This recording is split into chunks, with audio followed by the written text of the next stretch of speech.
grève qui a Ouais. empêché d'être ravitaillé. Oui, il y a peu de journaux ce matin, effectivement, en raison d'une grève, mais on les trouve quand même très facilement sur Internet. Avec en vedette le ministre de l'économie suite aux réformes qu'il a proposées hier. Vous allez voir par exemple le Parisien aujourd'hui en France. Emmanuel Macron veut libérer le dimanche. C'est une des propositions, rendre plus facile le travail le dimanche. Et puis, il y a une autre proposition qui fait couler beaucoup d'encre, également pour faire des économies, c'est la réforme de l'armée. Alors vous allez le voir toujours dans le Parisien, mais aussi dans le Figaro ou dans le journal 20 minutes, pas moins de 7500 suppressions de postes rien que l'année prochaine dans l'armée, 7500, avec par exemple la fermeture de l'immense hôpital du Val-de-Grâce en plein dans les beaux quartiers de Paris, hôpital qui va devenir un centre de formation des armées. Sur une partie des bâtiments, alors est-ce que l'autre partie verra des opérations immobilières? On ne sait pas encore, vous lirez ça dans tous les journaux. Et puis autre réforme qui fait débat, celle des professions de santé. Il y a 2 articles ce matin respectivement dans Libération et dans l'Humanité qui vont à peu près dans le même sens. Libération explique que les pharmaciens ou les opticiens qui se plaignent des réformes se plaignent un peu facilement, estime le journal, parce que Libération rappelle que les opticiens français seraient ceux qui font le plus de bénéfices en Europe, ou bien côté pharmacie, qui a eu à peu près le même genre de réforme en Italie récemment. Et que s'est-il passé chez les Italiens? Eh bien oui, le prix des médicaments a vraiment baissé, et non, les pharmacies n'ont pas fait faillite, contrairement à ce qu'on entend beaucoup ces jours derniers en France.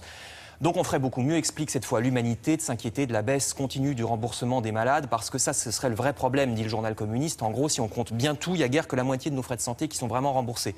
Donc vous lirez ça dans ces 2 journaux. Dernier point sur cette polémique, celle sur les autobus. La libéralisation du transport en bus, le chef de la CGT est contre, parce que ça créerait, dit-il, une 3e classe. Le train sera pour les riches et le bus pour les pauvres, estime-t-il. Mais non, pas du tout, répond Emmanuel Macron. C'est plutôt qu'actuellement, les pauvres ne peuvent pas voyager. Et avec le bus, ils pourront. Donc, point de vue irréconciliable dans Le Parisien et dans Le Figaro. Et puis surtout ces sujets, vous savez qu'on nous compare souvent à l'Allemagne. Je vous signale un grand papier surprenant dans le journal anglais The Telegraph. Surprenant parce qu'il dit du bien de la France et du mal des Allemands. Alors pour un journal des Anglais qui dit du bien de la France, c'est quand même extraordinaire. Pas trompé.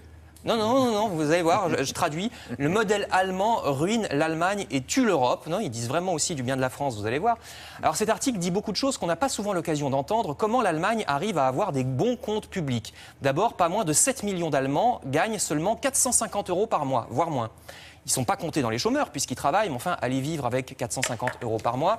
Et puis surtout, l'État allemand n'investit plus dans rien, écrit le journal anglais. L'Allemagne se délabre, par exemple. Le canal qui relie la mer du Nord à la Baltique, le Kaiserwilhelm-Canal, ce canal est régulièrement fermé parce que les écluses sont hors service, les vannes ne sont pas entretenues.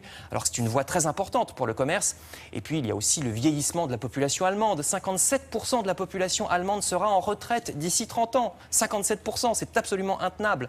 Je termine avec l'Express qui enfonce le clou. L'hebdomadaire explique pourquoi les Allemands ne nous aident pas dans les guerres contre le terrorisme. Vous savez qu'on se retrouve souvent tout seul. Eh bien, tout simplement parce que leur armée est hors service, tellement ils n'investissent pas dedans. 40% des blindés allemands seraient hors d'usage, de même que 60% des avions Eurofighter, pourtant les plus modernes. Voilà ce que c'est que le modèle allemand, nous dit l'Express. Merci beaucoup. À tout à l'heure. La météo.